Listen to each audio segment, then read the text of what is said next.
Assalamualaikum warahmatullahi wabarakatuh.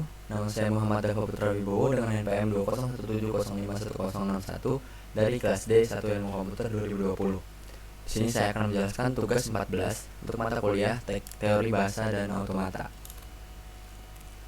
Pertama, di sini saya dalam tugas 14 ini akan menjelaskan tentang mesin Turing. Di sini untuk mesin Turing ini diusulkan pada tahun 1936 oleh Alan Turing, seorang matematikawan Inggris sebagai model matematis sederhana di sebuah komputer.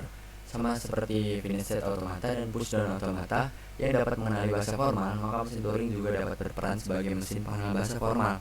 Bahasa yang dikenali ini adalah bahasa tanpa pembatasan atau non-restricted language, yang disebut juga himpunan terenumerasi rekursif atau recursively enumerable set. Pada mesin Turing ini dirancang untuk mengatasi kelemahan FSA dan PDA dengan cara merepresentasikan logika kerja mesin tidak menggunakan stack sebagaimana representasi PDA, tapi diwakili oleh sebuah pita panjang tak terhingga. Untuk mekanismenya, mesin Turing ini terdiri atas barisan sel tersusun berupa pita yang dapat bergerak maju mundur.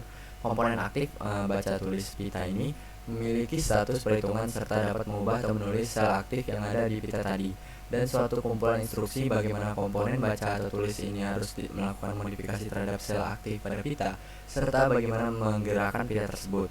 Pada setiap langkah dalam komputasi, mesin ini akan dapat mengubah isi dari sel yang aktif, mengubah status dari komponen baca tulis, dan mengubah posisi pita ke kiri atau ke kanan.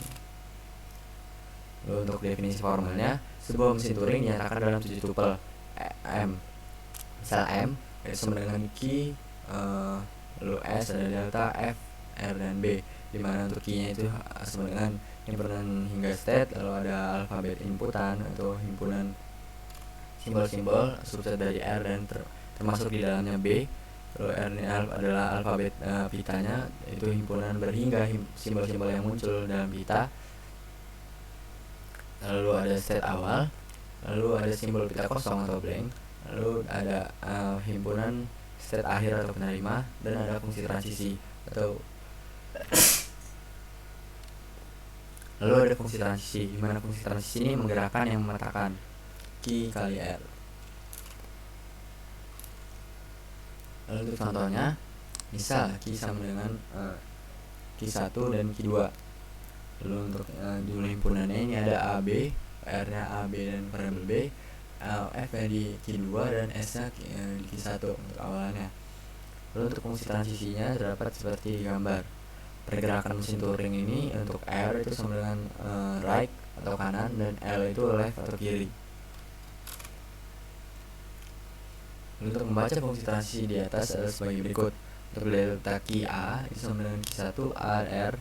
Pada state key 1, head menunjukkan karakter A. Pada pita menjadi state key 1 dan head bergerak ke kanan. Lalu yang kedua, ini pada state key 1, head menunjukkan karakter B. Maka pada pita menjadi state key 1, head menulis karakter A lalu bergerak ke kanan. Lalu pada state key 1, head menunjukkan karakter variabel B. Pada setiap state menjadi key 2, head bergerak ke kiri.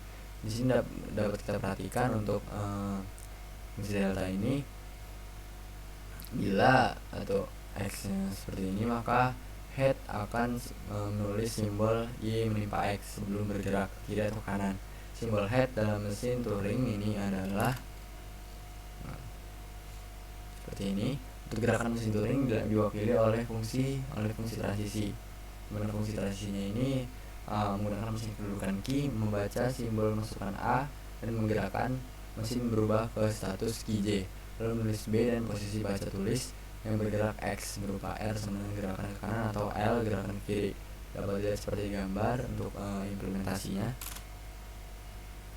Lalu contoh gerakan mesin Turing, misalnya kita dapat kita definisikan sebuah mesin Turing M seperti gambar. Lalu di sini terdapat pertanyaan, jika diinputkan string A B B B A, maka gerakan mesin Turing akan menjadi seperti apa?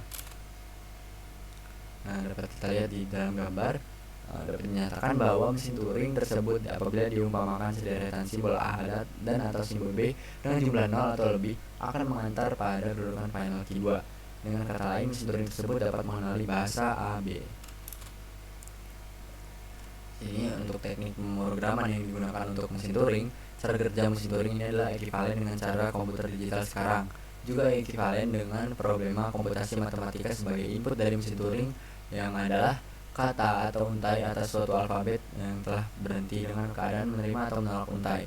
Mesin Turing menggunakan notasi seperti ID pada PDA untuk menyatakan konfigurasi dari komputasinya. Mesin Turing terdiri dari sebuah pinit kontrol yang dapat berada dalam sebuah himpunan berhingga dari state. Lalu terdapat sebuah tab yang dibagi ke dalam kotak-kotak atau sel-sel. Untuk cara ini sudah. Lalu untuk setiap sel ini dapat menampung sebuah dari sejumlah berhingga dari simbol yang pada awalnya input yang merupakan string dari simbol dengan panjang berhingga dipilih dari input alfabet ditempatkan pada tab. Lalu untuk sel-sel yang tab lain itu perluasan secara infinite ke kiri dan ke kanan yang pada awalnya menampung simbol khusus yang dinamakan blank.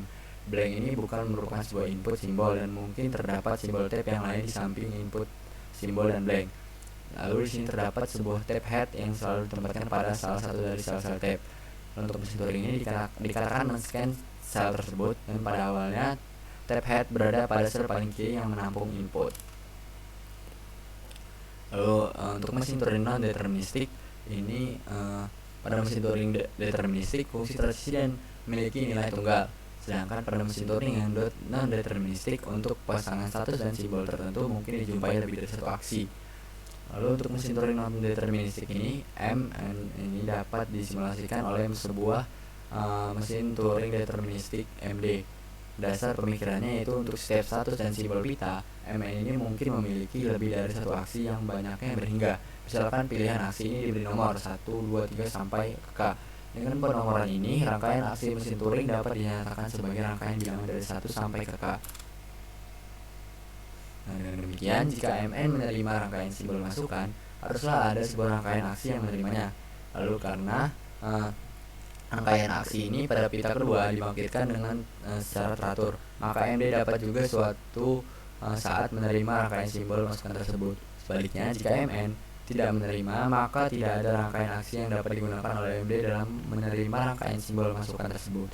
Sebuah mesin Turing ini terdiri atas barisan sel tersusun berupa pita yang dapat bergerak maju mundur, komponen aktif baca tulis, pita yang memiliki status perhitungan, serta dapat mengubah atau menulis sel aktif yang ada di pita tadi dalam suatu kumpulan instruksi. Sebagaimana komponen baca tertulis ini harus melakukan modifikasi terhadap sel aktif pada pita, serta bagaimana kita menggerakkan pita tersebut.